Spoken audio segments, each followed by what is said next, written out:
At this point in time, people are probably sick of hearing about Dynasty Warriors.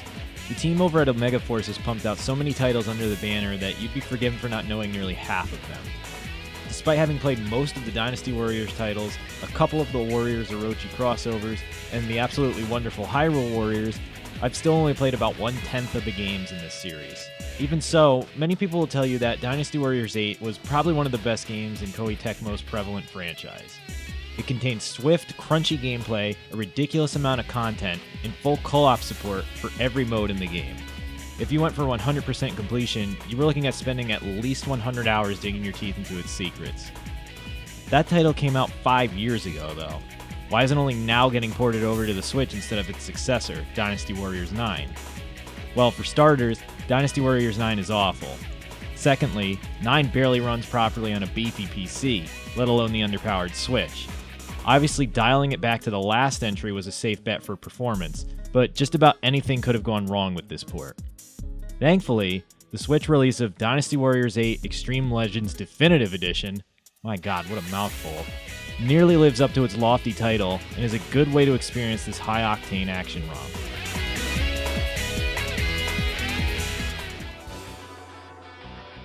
As that run-on sentence of a name suggests, this new version of Dynasty Warriors 8 is a complete bundle of both the base game and its Xtreme Legends expansion.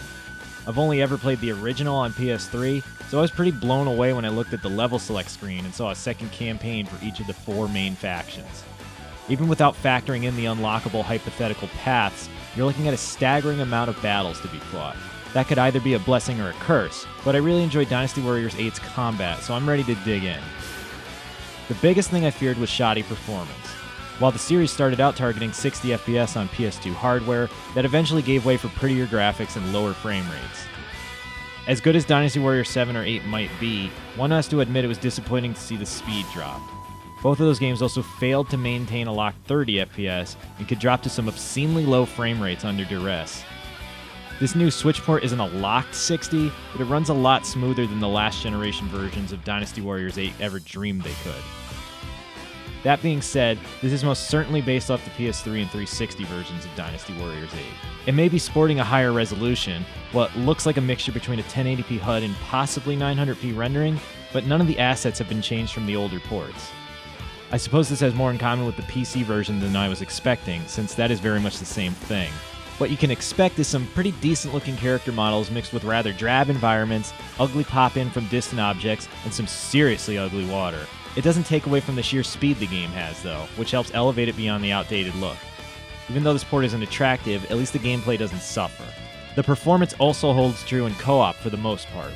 My friend and I were able to make the frame rate chug in certain situations, but it never dropped into the single digits. The lowest we saw was around 20 FPS in seriously effects-heavy areas, but the game mostly performed well. The frame rate does get halved in co-op, but consistency is there, and it makes the co-op more enjoyable than multiplayer was on PS3. It even supports split Joy-Con play if you hate yourself that much.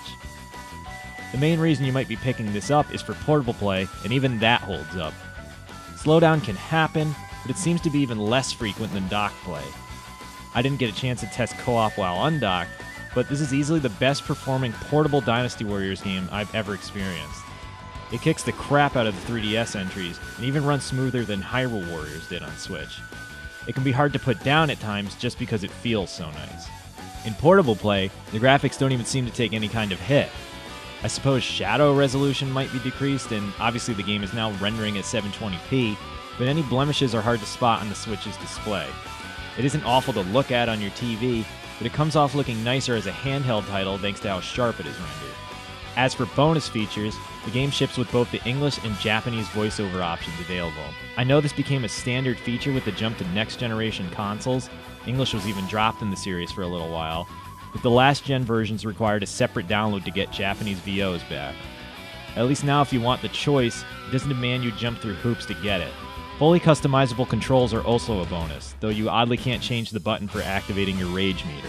Honestly, I went in with somewhat low expectations and was met with an attractive prospect. Maybe you've played Dynasty Warriors 8 to death over the last 5 years, but it is truly a great entry in Omega Force's stupidly long-running series.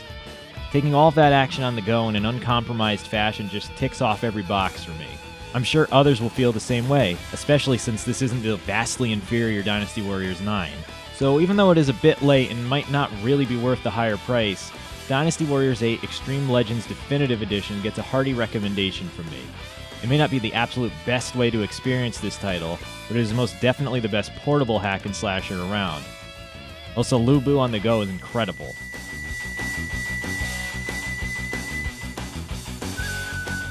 To check out this piece and other impressions, be sure to head over to Destructoid.com.